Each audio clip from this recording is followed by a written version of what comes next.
Plot: 23 Paces to Baker Street, 1956. Written by Grants. A blind playwright, Phillip Hannon, is sitting in a pub when he overhears a suspicious conversation. The two people in the next booth appear to be plotting a crime. Hannon informs the police, but they are convinced his suspicions are merely due to the workings of his dramatical mind. Undeterred, he sets out to work out the mystery himself. However, this puts his own life in danger. Voiceover off. When you're blind and watching movies, what will you find? A blind superhero whose superpowers are acting like he's not blind. A sighted actor over-dramatically touching people's faces. Or maybe the whole joke is that they're bumping into different places. A spectacular, macular generation. From tunnel vision to your television. And do they off this movie with audio descriptions? They're movie buffs who know their stuff. You'll be thoroughly entertained. Join Sky and Melissa throughout film history and Citizen White Cane. Hello. Hi. And welcome to Citizen White Cane, the podcast that has an eccentric view of media, tracks disabled representation, and overall has a fixation with everything related to blindness. My name is Sky McLeod. I'm Melissa Bukta. And those were a bunch of puns related to how your vision works and tracking things. So this goes out there Perfect. for all those vision specific to how the eyes move nerds. There you go. Yeah, That'll work. blindness, yeah. Anyway, today we are watching 23 Paces, or we watched already 23 Paces to Baker Street, Yes. which my favorite fact about this movie is that when you write it on your notes app on the iPhone, it thinks you're writing an address, and you can click on it and apparently go to an address of some kind. It did that to me too. It's very funny to me. I don't think that's ever happened to me with any other movie, so that's the Perfect. yeah. It was your week to pick. So what? Yeah. Was there a specific inspiration for this movie? I was kind of piggybacking off of last week's Yeah. movie and still feeling in that noir kind of detective groove. This wasn't as noir as I would like, but it was Noir-like. Noir-like. It was definitely more of a thriller mystery than Eyes of the Night. Yeah, Eyes in the Night. Eyes in the Night. These sorry. both have long names Yes. that are hard to remember. Yeah, but this one definitely focused more on the mystery aspect than necessarily than the characters. In the last film, I feel like we got to know a lot more about those characters in that film than we did in this film. Yeah, which this is was less of a character study. It was a lot more of like a mystery. Yeah, it was Right. heavy on the like, what's going on? How are we going to solve? So the name is sort of an homage to Sherlock Holmes. Yes. Even though there's no Baker Street is not really in the movie. no, it's yeah. He does say Phil, our blind playwright, does say the phrase 23 paces to Baker Street, and when he's helping give directions to Right. someone who can't see because of fog. Right, because of Couldn't see. fog and they don't have their glasses. And he's like, oh, it must be so hard to be handicapped and not able to see. Ha, ha, ha. Right. I am a blind person, but no one knows that I'm blind, because apparently that's what every blind person wants in a movie. Yeah, to see. Yeah, or Yeah. to like not have anyone know that they can't see. But this movie takes place in the era that it was made in the 50s. Mm-hmm. So it's following World War II in London. Yeah. So, actually, interesting, I read up on why, because I was like, it's so weird. It's like a Hollywood production just randomly filmed in London. And Right. apparently after the war, when Britain did not have a lot of money, they were not releasing the money that was made from films to the States. They were keeping it, so it was like frozen funds is what it was called. Oh, wow. And so because it was still money that was owed to the production companies, but they weren't able to bring it back to the US, they would use it for production in England so that they could use those funds that was basically trapped in Britain to make movies. And it was which was like apparently just a weird thing that happened in the 50s I'd never heard about.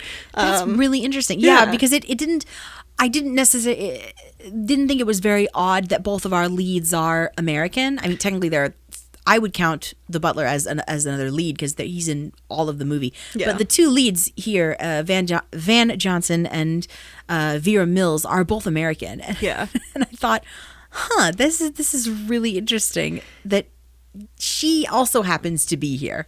Right. Well, that was the thing. That's why I was and I was also just like, this is not a British production. So I was, right. it is just very confusing why they had to have it in England. So when I read that, I was like, oh, okay, that makes way more sense because it is. So apparently a lot of the movies in the 50s took place in England randomly, that like a lot of Hollywood films they did that frequently. Oh, that's really interesting. I need to go back now and look at a list because that is so cool. Yeah, it's fascinating. But yeah, anyway, so that's why it randomly takes place in London, even though we have the main character is from New York and his ex-fiance follows him to London. Just happens to walk into his apartment in like the second scene. Oh, guess what? I'm here. Right, which is so funny because we're like just meeting these characters and they're like, we're finding out their backstories that he's just randomly now living in London because he's a playwright who lost his vision recently. So he's so I think like he's not right. I read somewhere online they were saying that, which I missed this, but that he wasn't writing new plays. He was just rewriting, which I think they imply this in the beginning of the movie. Yeah. That he's like not, instead of writing new plays, he's just rewriting the ones he has. Yeah, I guess they do talk about that. Because he and Bob, his butler / helper, played by Cecil Parker, he and Bob have a conversation about what's the point of rewriting all of the lines when the actors aren't really saying them the way he wants to anyway, and Phil is just in a funk. Yeah, which is just kind of like, because I guess it might be in the movie do they officially state that the reason why he's not writing anything new is because he's now blind? Like that he had written the previous play while he was sighted? I didn't feel like he wasn't writing because he was blind. He just had a major case of writer's block. Okay, well, it could be that there was either we just didn't think this and it was part of it, or it could have been a weird interpretation by some random person on the internet that was wrong. We just didn't pick it up. If it's there, we just didn't pick it up. Yeah, but it is, I mean, his relationship to blindness, though, is very weird. Like, and some of it is genuinely problematic. Just the fact that he's just like, well, my life is over now. Like it is like on the, like, I always joke about that when I'm like, well, at least in this movie, the guy isn't like, my life is completely over. But he kind of is like kind of, yeah. He's lost and looking for something to do. He just he feels like his blindness has cut him off from the world and he just wants something to do. And damn it. How capable he is. And it's also weird because they kind of have it both ways, because he then uses his blindness almost in a way that you would expect, because he like smells someone's perfume and can identify exactly the perfume. So that's like, okay, that seems like, again, a cliche. That's a trope with blind characters, as we've found out. But it's also like, doesn't seem like someone who just went blind would necessarily have like at the same level of this. His light sensitivity kind of sort of flip-flops, and that was really throwing me off because he doesn't necessarily need light, but obviously when he's in his apartment, Bob or Jean are usually there with him, so they have lights on. But in the scene where he is being double-crossed by Mr. Murch, he is taken to an abandoned building and told that the lights are on, and of course the lights are not on. But and it's like a burnt out building that doesn't even have lights. Right? No, it doesn't. It's just an old burnt out building. Yeah. And yet, and I know I'm totally jumping around here, and yet in the last scene, he's dousing all the lights a la In the Dark. Right, it's exactly, or Wait Until Dark. Yeah. Wait Until Dark. Thank you, yes. Which this predates. So this was I would imagine somewhat the inspiration for Wait Until Dark. Actually, I think I read that as well, yeah. Because the Wait Until Dark is the 60s, so that was, I think, somewhat inspired by this movie. Oh, okay. That does make sense, yeah. And yet he's dousing all the lights, and so I'm like... So it's not super important, but his light, it's very inconsistent and it bugged me. Well, his light sensitivity, Well, the fact that he's able to find the lights, is it like, because I just assumed he knew where all the lights were. Right, because that's his apartment. Right. And so that's why he was like destroying all of them. But it seemed like he had no light perception.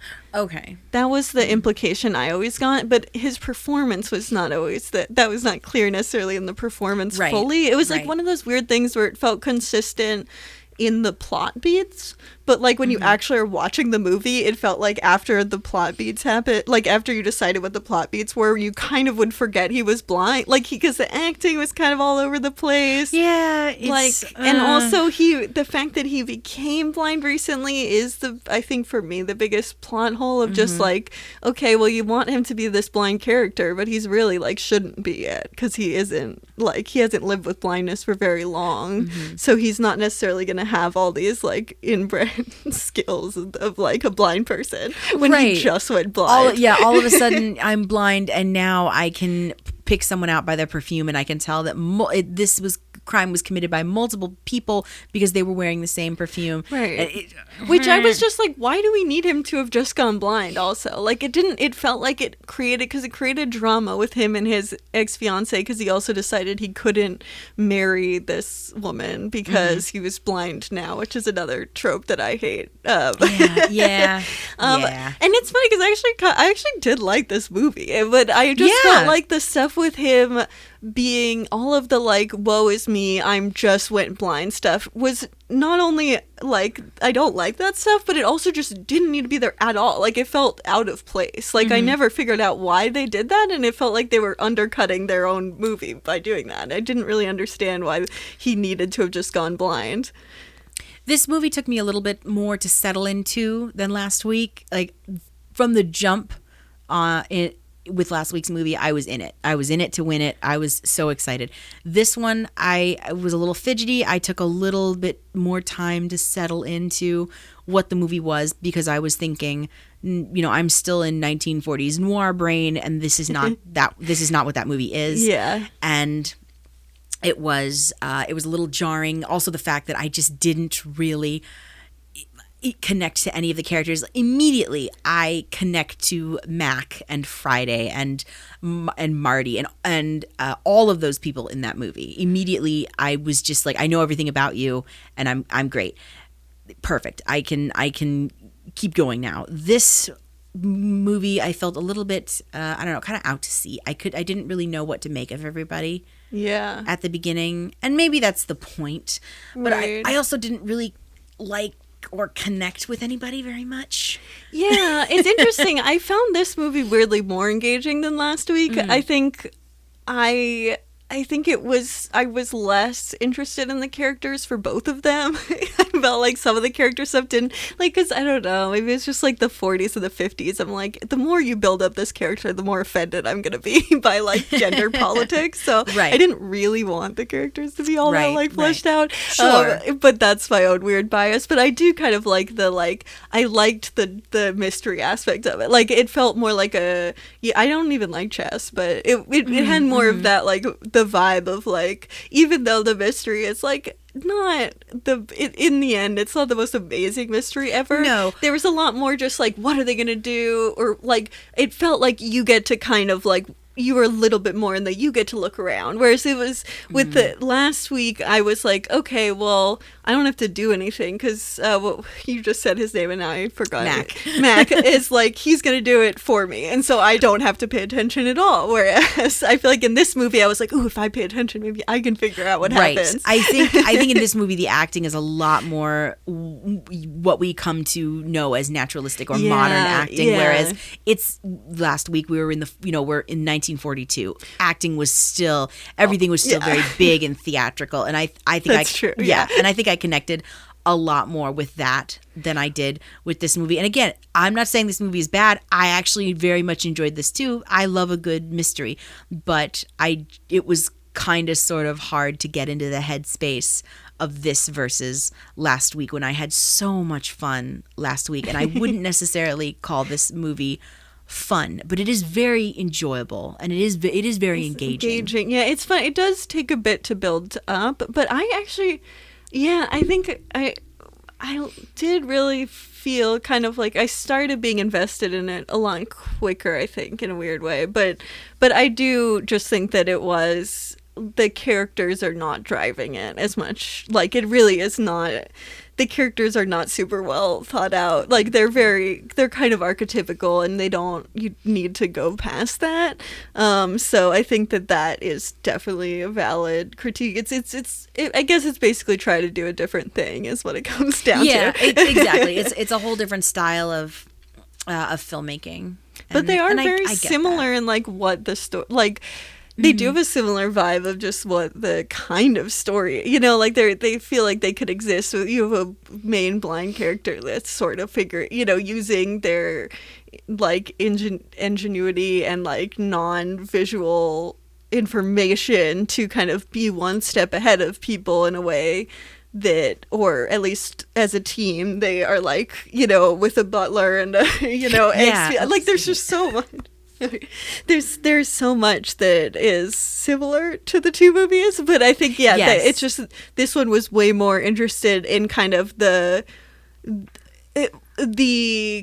what is the crime that we're trying to piece together, and a lot more of the like a bird's eye view of what's going on, which last week it was not like that at all, actually, because they were like confusing, and in the end you're like, wait, what was the thing? What? It was so convoluted. It was very and it was just very character driven. Where this movie is the exact opposite. Much more story. Yeah. Which, I mean, it's really interesting to look at the two of them together. It kind of reminded me, this movie in a way reminded me of Blink, if there weren't really characters as much. But you do have like someone who's like our main character sort of does witness it's not a crime in the act, but it's like a crime, the machinations of one, the plotting of one, right? But with very little information, and the police are very unhelpful. And I did love that these police were just kind of unhelpful and didn't really react until they were absolutely forced to react. And I liked that I appreciated that, because I hate when the police come in at the end and are like, now we're competent and now we understand everything that's going on, and who did the crime. Which happens a lot. I mean, like that, see no evil, hear no evil was also like that, but that one was extreme. You were like, how did the cops how did they just completely change their whole theory of the crime for no reason?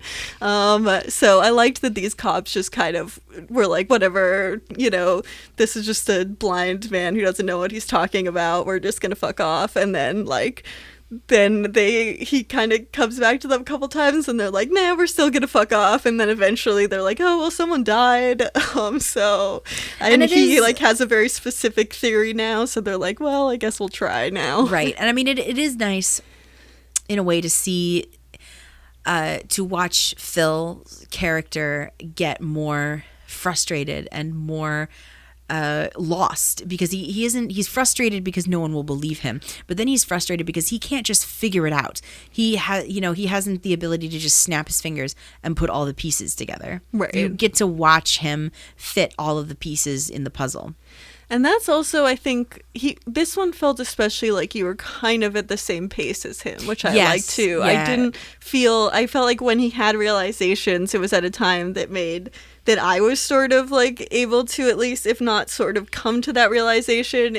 The fact that he came to it, I was like, oh, okay, this makes sense. Like, and there was a lot of things that he, like, leads that he followed. I felt a lot more like, oh, I could be this guy. Like, I think that I related to him a lot more. I mean, maybe just like being a playwright, I was like, oh, this is totally the kind of thing I would do. I would totally overhear a conversation and then be like, oh my God, what's going on? But he's a little bit reckless in a way that I was concerned about, because he does like put out the person who he thinks would be the victim of this whole situation. He like puts their name in the newspaper to call him, which I'm like, don't do that. No. Well, yeah, and of course Gene and Bob are like, you stupid, what are you doing? And then of course this decision, although in the end it does get him to the person he needs to talk to, i.e. Miss Murch, this decision almost gets him killed. Well, it almost gets him killed, and it does get Miss Murch killed. And that's the part I was like, she's going to die because of this behavior. And so that part pissed me off, because I was like, dude, you can't just do that. That's like, and then he feels guilty, which horribly guilty. He does, it really fucks him up in the middle of the movie, especially with Gene, and he's just going to sit there in his chair and drink himself into a stupor because he basically killed her. Yeah, which is, I mean, I was glad that they didn't just like kind of offhandedly, they weren't like totally, oh, well, whatever, she was going to die anyway or something, that he did feel remorse and guilt for it. Her death meant something. She Right. wasn't just some inconsequential body. But I was also just like the whole time was like, don't do this. This puts her in danger. Like, this is so like that was when my domestic violence training came in handy. I'm like, don't fucking do this. You're putting her in danger. Like, and you have to, especially with that, because it's like she is being threatened. That's what he overhears. So that is such a sticky situation. You want to be so careful. Like, and really having an amateur doing that when like, not that I think the cops ever do a very good job, but like just to have someone who doesn't know what they're doing, it's very stressful to me because I was just like, no, she's going to be in more danger. You're going to put her in more danger by doing this. And he does. And I think that's finally when he has the realization that this isn't just some, lark. This isn't just some fun little parlor mystery that he can solve because he's bored. Right. And he doesn't necessarily kind of necessarily get into all of this because he wants to do a good deed. He's bored. And there's a little bit of that. Yeah, or that he has a first. purpose. Well, and that's even what his ex-fiance, she says something about how she's like, this is the first time I've seen, like she says that to the cops. She's like, it's the first time I've seen him excited in a long time. Right, about anything, yeah. It's not necessarily the titillation of murder or even solving a crime that gets him out and about. It's finally I have something to do, and a purpose. Exactly. I have a purpose, which I mean is a fair critique of how we treat disabled people or blind people, especially in society. I mean, we have a lot of job discrimination, and we are extremely capable people, but what the opportunities we're given do not match our capabilities, and we are commonly completely discriminated against, and in very sneaky ways of like we're not accommodated, even if accommodations shouldn't be that hard, like or even employers are not given the opportunity to accommodate us in a way that's, even when it seems pretty reasonable to be able to. Like, and so I think that rang true to me of like him feeling like he has a purpose. It's also, and then it's also really sad that he, he's moping about his blindness, but he's also just so capable. So you're kind of just like, it's that combination of like, what do the people writing this really think? Like it was, that kind of tripped me up. Yeah, capable, but not necessarily a super crip. No, that honestly, was what I really liked about it. I think he was even less of a super crip this week than Mac was. Yeah, because Mac was pretty super crippy. Yeah, but he really we see how fallible he is too, and we see how much work even though I don't like the pretending to be blind, not pretending to be blind, pretending to be sighted plots where he's like, I'm going to be more in danger if I don't pretend to be sighted. Right. But the way that he gets tricked and what he has to do to pretend that he's sighted and how much work he has to do and the kind of subtlety of that whole thing, I thought actually worked really well of just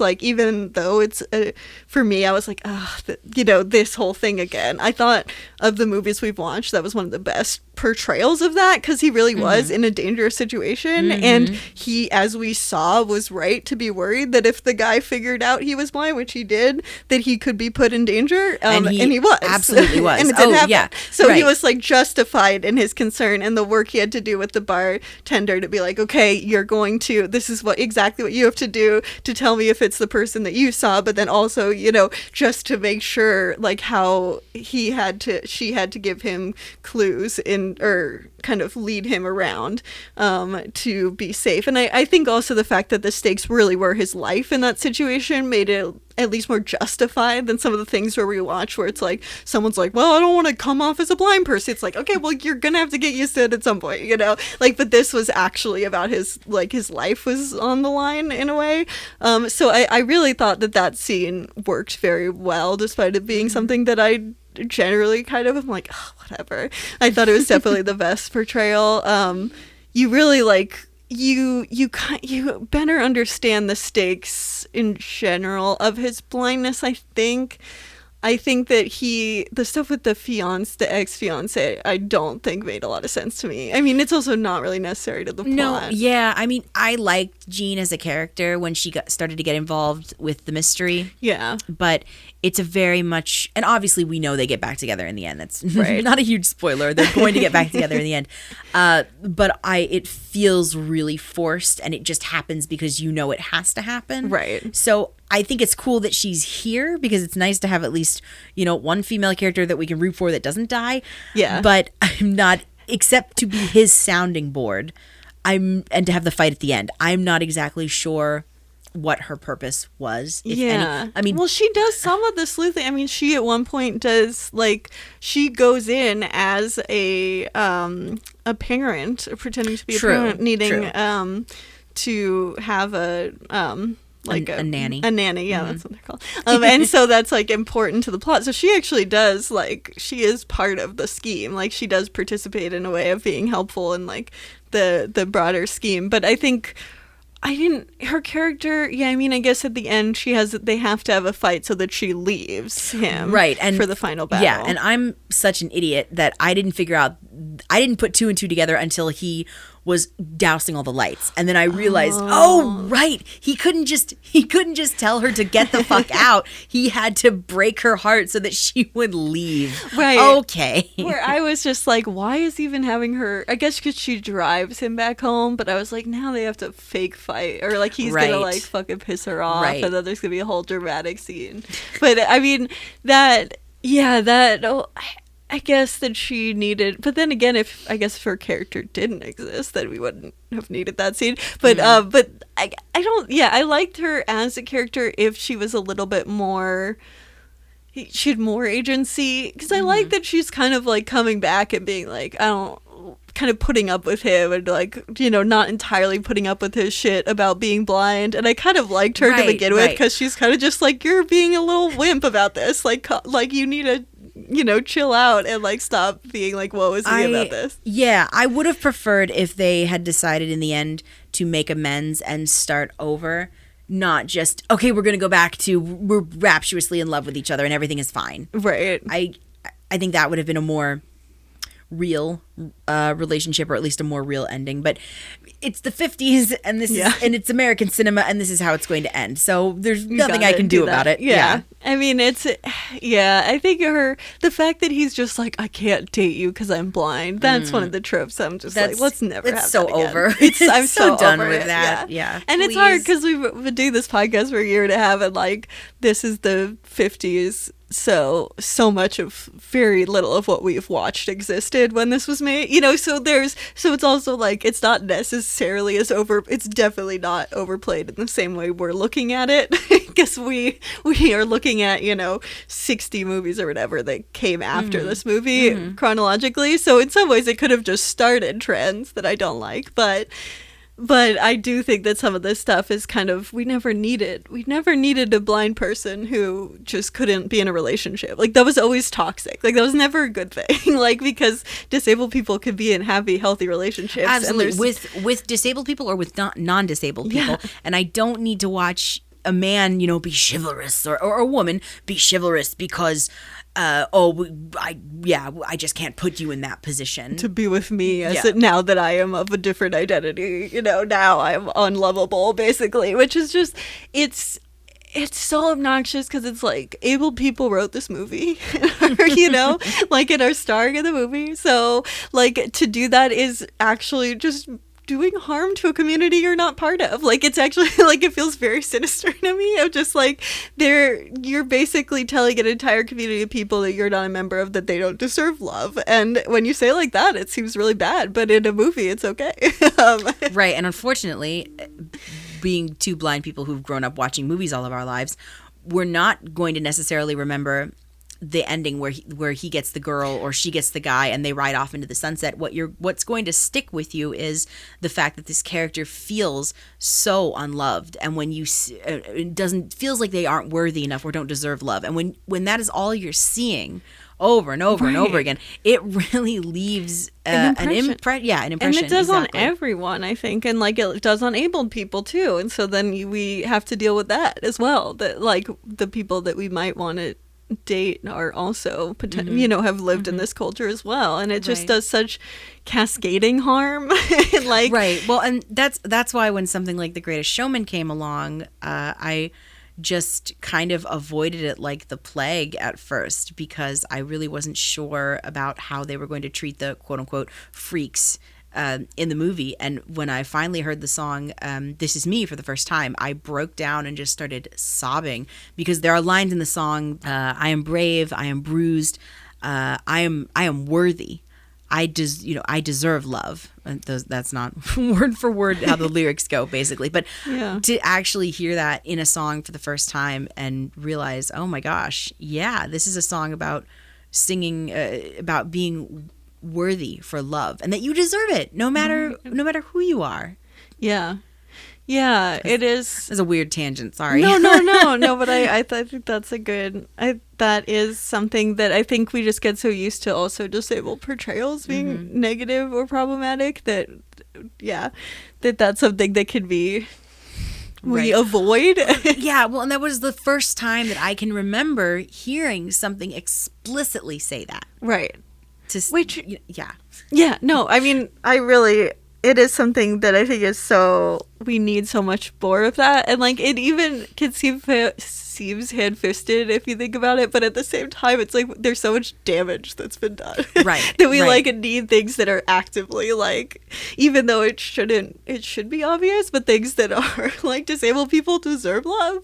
Like, and it is sad that we still have to have the conversation of like, we need representation that's just acknowledging this fact, or we're going to continue to like live in a world where children watch this media and are brought up and thinking that they don't deserve love if they're born this way. And especially with someone like with a character that's become disabled, and it's like that relationship started when he was a disabled person. So even like if he learns the lesson of like, I can still be loved once I'm a blind person, this is still a relationship he had before he was blind. So it's not like he met her while he was blind. So like, I think for me watching this, I would even still, if I was going to glean something, I'd be like, oh, well, I was born blind. And so the fact that I never was in a relationship before I was blind means that this doesn't really apply, because, it's still only a sighted person can be in can make that relationship happen at all. So I think that also cheapens it on top of it. Like, he doesn't fully learn the lesson when it's framed that way.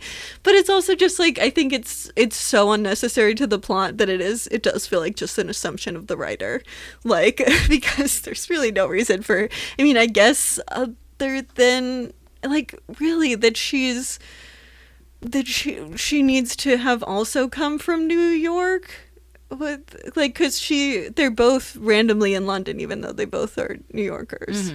So is that why they need to be broken up? Like, that doesn't make any sense. Is there like any real plot reason? I mean, I just figured they broke up. They broke up multiple times.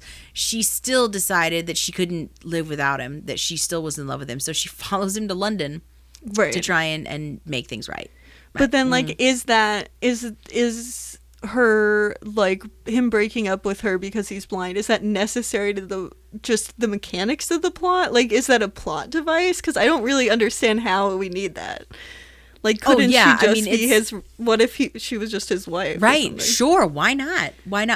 No, I guess then it's a love. Then they're not a love story. Right. It's definitely a plot device. I mean, it's their relationship is tension. There's always tension in their relationship. So it's just one other layer of tension that the filmmakers or the writers can add to the story. And like you said, they have to fall in love in the end and right. Which live I guess happily like ever after, blah blah blah. If they met somehow, that like during his blindness, then you'd have to set that up. Sure. Yeah. One of the nice things about this relationship is we don't have to establish very much because they already know each other, which is kind of relieving. I'm like, I want to. We don't have time to deal for with this. Cute. Yeah. Like, yeah. We're just she's here. Murder happens or kidnapping happens. Murder happens. Okay, let's go. Yeah. Which is, I mean, and then we have kind of, well, I guess with Sherlock Holmes, Sherlock Holmes is really, he doesn't have a love interest in the same way. I mean, Irene Adler, would be his butler in this, I guess. Well, yeah, Watson. Well, he's more of a love interest as well. in a beautiful world, yes. Yeah, in a perfect world, yes. Watson also isn't necessarily a butler. Watson is Sherlock's assistant. Right, which this butler, what's his character's name? Is Bob. Bob. It's Yeah, very funny. Bob is his. We're not sure if live-in, but his caretaker. Yeah. So butler slash caretaker. Yeah, I guess slash he's sort helper. of like, because he's blind is some of the assumption, but he also is a wealthy playwright. So Yes, you can never he's not tell how poor. much of he is just like, you have enough money to hire someone in general, Oh, or well- if it's because he's blind. Right, and Bob also serves as a driver too. Bob Right. does everything. Bob does a lot. Yeah, he is he's a full service. He does a lot of, because he also like stalks a woman for a whole day in the rain, and Yes. then bitches about it for half the movie is him, his monologue. No, it's not really. I love it though. I love Bob. Bob was my favorite part I of the liked movie. him. I liked how cranky he was. he's so I appreciated cantankerous. that. Yeah. I really did. I like The I love long- a good cranky right. staff. The member. long-suffering servant or staff Yeah, member yeah. who will absolutely come to Phil's aid. You know, when Phil almost falls out of a building, Yeah. basically. Bob is there to save him. But he's still a little. He's just generally cantankerous. Yeah.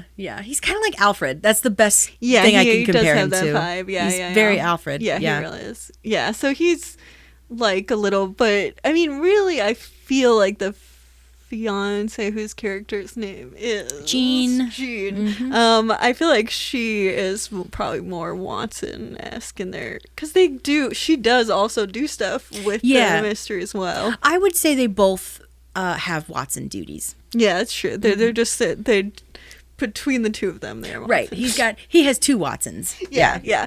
But a blind Sherlock Holmes, I would watch that. Oh, absolutely. Absolutely. Yeah, definitely. Like that is just very fun. And I did like that this movie did not do that. I was also seeing there were some comparisons to Rear Window. It's like another, which is like, yeah, that's no, fair. totally. I can see that because the entire movie almost takes place in this one apartment. Yeah, a lot of it does, and they filmed all the the exteriors and everything in London, but they did also film the house is basically a soundstage in LA. You can tell. Yeah. You're looking out that window. I'm just like, different- mwah. I love a good matte painting. Yeah, But it you is. can tell it's a Yeah, stage. yeah. It's a very nice stage. Well, it's a blind character, so it doesn't have to look very good. No.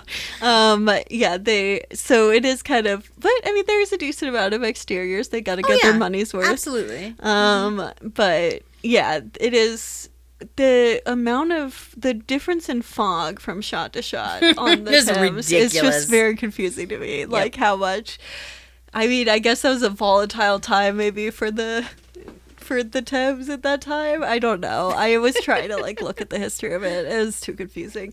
But yeah, that was a London weird place to be. I imagine especially then, right after the war. Yeah. But and that's actually in the plot of the movie too. Like there's a decent amount of stuff about being like, oh, we just ended the war. You know, it's very of the time that it was made, which I actually kind of like that. It's interesting to look at period pieces that are from another era, But like are modern when they came out. Like no, I like it's interesting to look at period pieces that are from another era that aren't the period piece. You know, because then it's Gotcha. like the weird mix of time periods. Yes. Like Place in the Heart was weird like Right. that. But at the same time, I also kind of just like a movie that was from a while ago that was very much in its time. Like it's just fascinating. Even last week too, like being like, oh, what do we think about the Nazis in 42? Like how are they portrayed on screen? It's very interesting. But yeah, there's a lot about the war being over in this movie and kind of like London suffering at that time. Like they kind of paint a picture of London that's not super like, oh yeah, like fun, trendy. Right. It feels very generic and almost boring in a way. Like But London, then, London, the city of London itself is not necessarily a character in the film. Yeah, I mean, it sort of is, though, because I feel like it's like the environmental issues of the time are very in there. Like, it's a weird kind of, like, a place at a time that was not the best. It does have a kind of a, what would be the right word? Just, there's a kind of like a dirty edge of it, you know, like that just feels Right. kind of like you can tell that that was not the place to be for you know, well functioning. It felt, you feel the rundownness of it at that time. Oh, sure. Like, yeah. you can, the seediness of everything. yeah, just the fact that it is so, and the fog, it did make me think of this fact that I found out about recently that I just can't stop thinking about, which is Ooh. that in London in like the 20th century, like, and I think some of like the late 19th century too, there would just be like a week where the smog was so bad thousands of people would die. What the fuck? And I want to like I really want to double check What? to make sure that I'm getting the number right. For several days in 1952, on 5th of December, and lasting like four days, it says, 12,000 people died. What the fuck? I know. That's insane. Just a bunch of Londoners just dropping dead. Thousands of Londoners. 12,000 people in 4 days Wow. because of smog. And that was actually, this movie was made only soon after. So Oh my god. could have been produced at that time. Well, yeah, but I mean, you have to wonder. Most of the fog in this movie is either done with camera tricks or piped in. They Some make of their it is own just fog. also some of the scenes where you're disoriented is just so dark that I'm like, is Oh, there anything didn't- on the screen? Didn't even try. Didn't even Yeah. try to figure it out. Yep, I was did miss- completely lost. I deeply miss the audio descriptions in those moments because I sometimes when you know. watch something where you're like, oh, well, literally no one can see what's happening, and the audio description is like saying the characters' names and exactly what Yep. they're doing, and you're Yep. like, whoa, Yep. you could see. Yes. This is a oh my seeable god. thing. Right. I know what's happening now. Yeah. Yeah.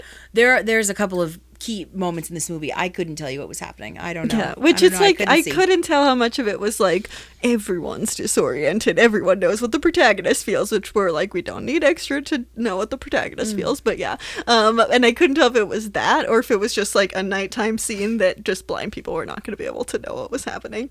It's like Daredevil, the TV show, which does have audio descriptions, Yes. but it's so much of it is so dark. I'm like, I don't know what's going on without the audio descriptions at all. Like so much of it is complete black screen.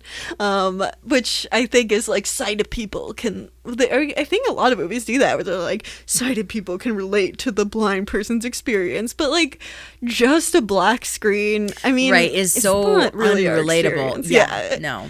There's very few. I mean, I guess maybe if you have absolutely no light perception, but then also you're never watching a movie expecting to see anything. Like you're just Right. there's no anyone who has some light perception. That's not exactly what they're seeing. Like, you know, I mean, some stuff. There is a range. Some people, their blindness manifests primarily with like bad night vision, and so it might be closer to their experience. But as someone who's just everything is so blown out, I'm like, this is not relatable at all. This is the opposite of how I see the world. But yeah, it is. I don't know. This movie, it's not bad. No, it really wasn't that bad at all.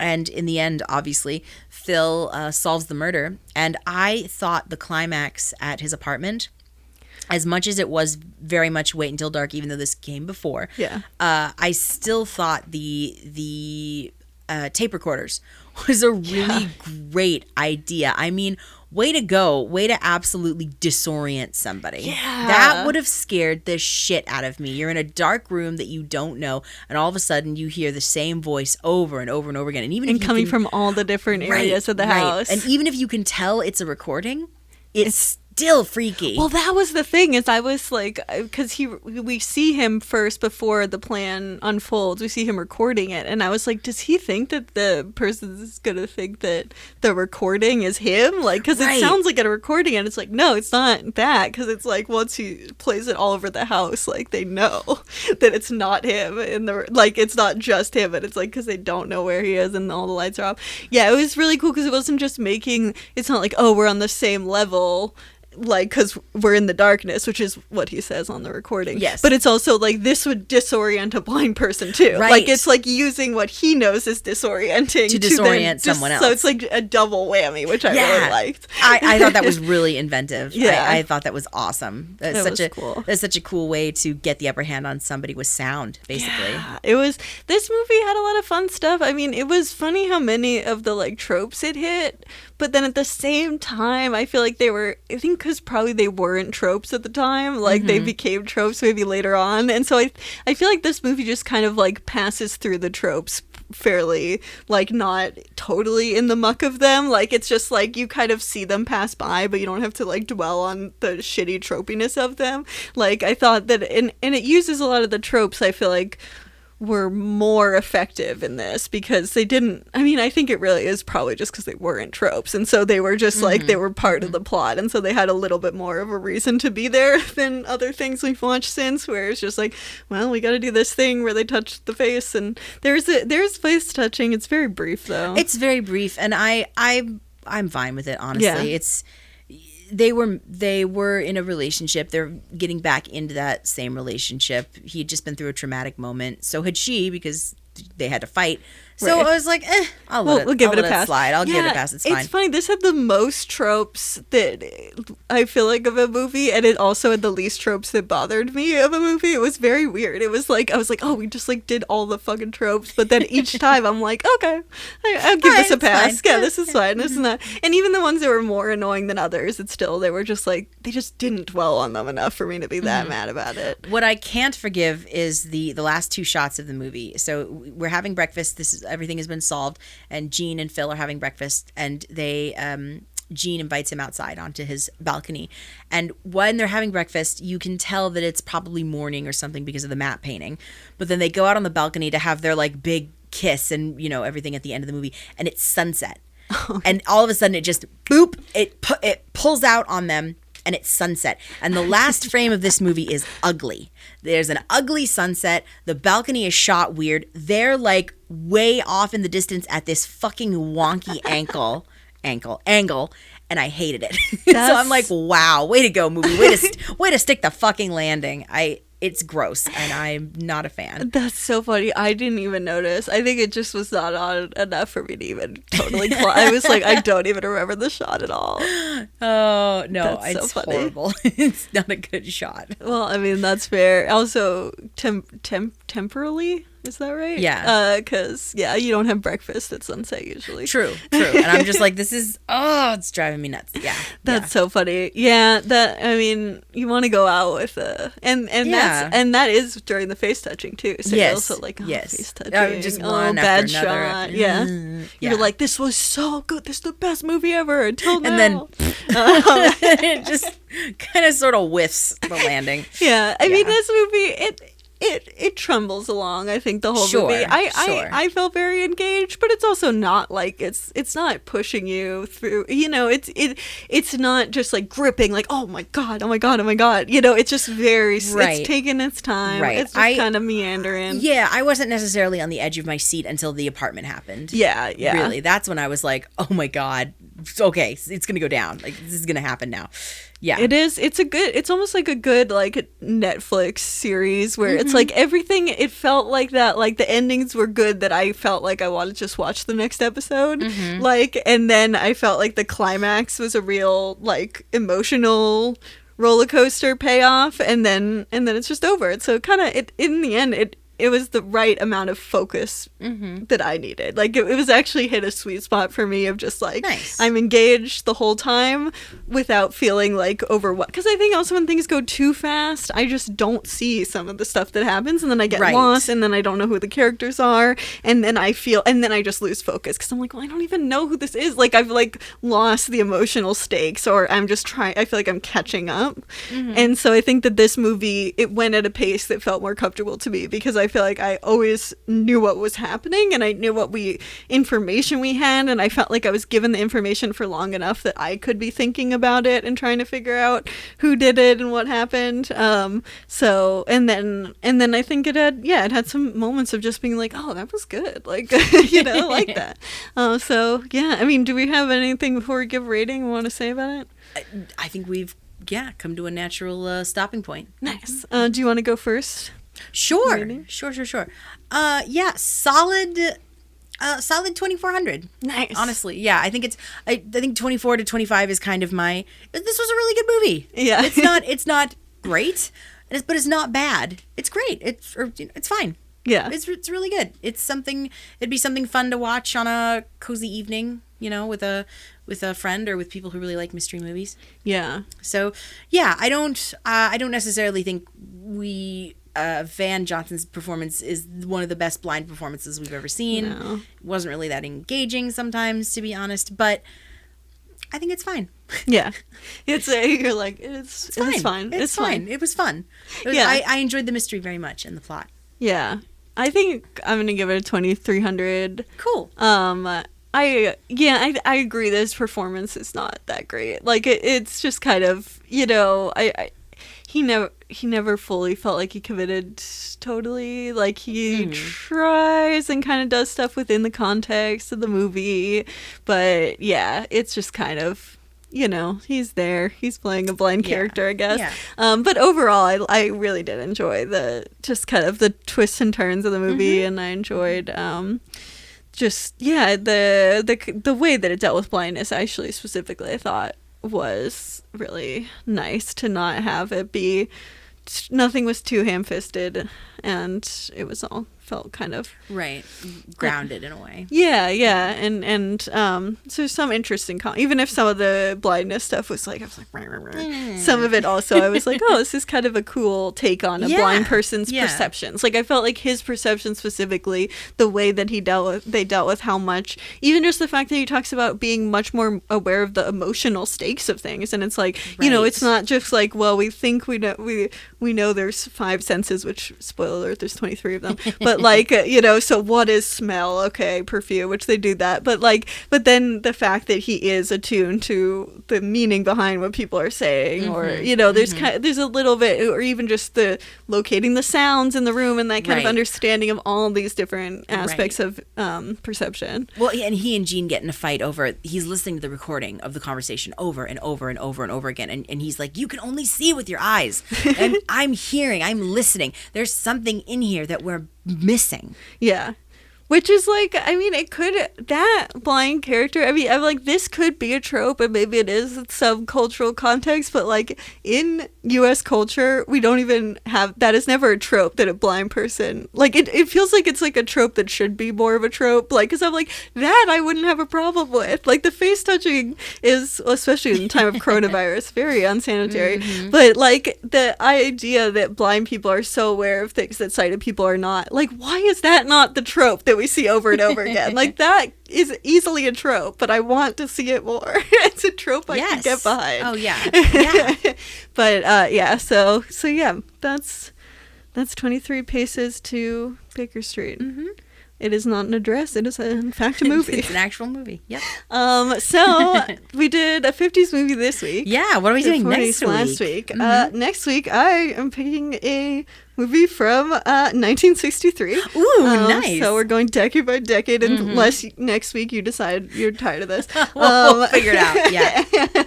But it is called Music in Darkness. It's a Ingmar Bergman film. Oh, brilliant! So it is in Swedish, but that's all right.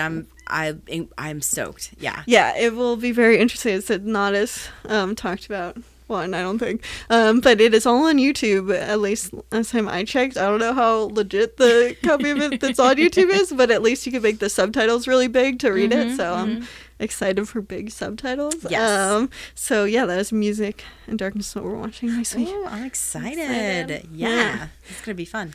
What were you, what is your blind aside this week? Okay, my blind aside this week, is honestly stupid. It's very stupid. I love stupid.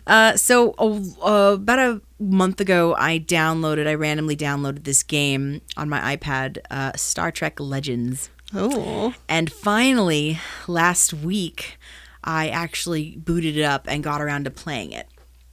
And it is It's a mobile game, and basically you're fighting the Nexus energy, and the tagline of the game is "Lead the ultimate away team," because you're all trapped in basically this crazy time stream, and so your away team can consist of crew members from all of the Star Trek series. So like right now, my away team is Worf and Riker from TNG, the Next Generation, Janeway from Voyager, and Bones McCoy from the original series. And sometimes I swap out for Michelle Bachmann from Discovery. So it's pretty insane. The gameplay itself, I mean, it's not a great game. It's really not. It's incredibly repetitive. I don't understand what the hook is to keep you going to get to the end of the game, because it's very much one of those like pick people and then you fight people and then you fight more people and then you fight more people and Borg and Gorn and people, and the story is fun because it is fun to see all these Star Trek characters come together and and do all that and be on the ship and stuff, but it's just kind of been a really lovely distraction for the past week, and I've just been really enjoying it, and I'm devoting way too much of my time to it. Hashtag not sponsored. I'm not saying you should run out and download this game. It's really not good. You're like, I have to do this every week. I'm running out of things. This is what I'm doing. Yeah, I know. This is no, but it's. I guess I'm bringing this up because this is what I was truly blindsided by this week, and I also started rewatching Star Trek Voyager this week, so it's been a lot of Trek this week, and I'm okay with that. I'm more than okay with that, and I got Janeway. I was playing at like 2 a.m. last night, and I got Janeway, so I was very happy. Yeah, and I know what that means. Captain Janeway. She's the captain of the Voyager. She's also my favorite Star Trek captain. People are always arguing about like Kirk or Picard, and I'm like, Janeway, y'all. So I love Janeway. Although she was the one I grew up with. So. Oh yeah. Yeah. But yeah, that's my. Do you unlock the different? Yes. Oh, I see. You can unlock, but you also can go to the transporter room in your ship and beam aboard different crew members, and so it's completely random. Oh, so it's like baseball cards. Or yes, exactly like that. This game is it's a collectathon basically. That's so funny. Well, yep. I mean, what are you gonna do? It's a thing. It's a dumb mobile game that I've been having a lot of fun with. Why not? Why? I mean, I approve of this. Good. Well, and my poor Mac cannot yet run Star Trek Online. So until I can play Star Trek Online, I'm play Star Trek Legends, I guess. Yeah, maybe other people are in your situation. Exactly. And this is super helpful info to them. Oh, sorry, Yeah. Kit. I'm not adding that much because I have Trek. That's all right. That's all right. No, nothinger. That's okay. Yeah. Nothinger. Yeah, that's all right. But yeah, that's my blind aside. Watching some Star Trek Voyager and playing some Star Trek Legends sometimes at the same time. Nice. Trekathon. Trekathon, yes. All the Trek. Mm-hmm. Trekked out. I don't know. Thank you for listening to my Trekno-babble. Okay, yes. Enough Star Trek puns. Yes. Okay. My blind aside this week is the TV show Grace and Frankie. Oh yeah. On Netflix. Mm-hmm. It's a Netflix show. But yeah, it's I don't know. I think probably a lot of people already know the plot of it. But you have Lily Tomlin, Jane Fonda's husbands are break up with them to become the couple, and it's just about two older women basically who are needing to be on their own without a husband for the first time, and just them and also, I mean, they're the name of the show, but then also their husbands as a couple, and it's just kind of a like episode by episode show where it's engaging, but you don't have to commit a lot of emotional energy to it. It's just kind of fun. It's just it's a very light show, I think, in a lot of ways, but it's kind of cool to have like a show about two older women, and their characters are in their, I think, 70s or 80s, and so there's a lot about them like creative vibrator for people with arthritis, and there's a lot of Oh. kind of, I mean, like, and I think ableism and ageism are closely connected. So Yeah. it is also somewhat relatable in the way that they get frustrated with their kids, like, acting like they're older. Like, there is weirdly some stuff where I'm like, oh, feels very relatable to me, of like how they're being treated because they're older. So it's a fun show, and not the kind of thing you get that much on TV. So it's on Netflix. Grace and Frankie.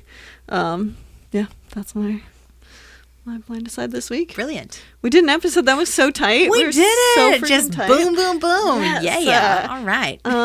Come back next week, and we're gonna get very film school. We're probably. gonna come back next week to get Ingmar Bergman. Yeah, Bergman. Get Bergman. Get Bergman. Yes. Our theme song is by Lucia Fasano. Our YouTube is Citizen White Cane Podcast. Our Twitter is White Cane Pod. Our Instagram and our Facebook are both Citizen White Cane. You can send us an email to citizenwhitecanepod@gmail.com if you'd like to leave us a voice message. There's a link in the show notes. How many paces do you think it would take you to Baker Street? Do you have a very cantankerous live-in butler? Ooh, yes. And did you become blind and then be like, oh, I can't date anyone, and then you're like, I'm being dumb, I can totally date someone, it's not a big deal? Any of those things, you can leave us a voice message. There's a link in the show notes, or hit us up on any of the other social media. You can rate the podcast, or do rate it, and review the podcast as well. Subscribe for new episodes. You know how podcasts work. We'll see you next week for Music in Darkness. What a title. What a title. We'll see you then. Bye. Bye. Citizen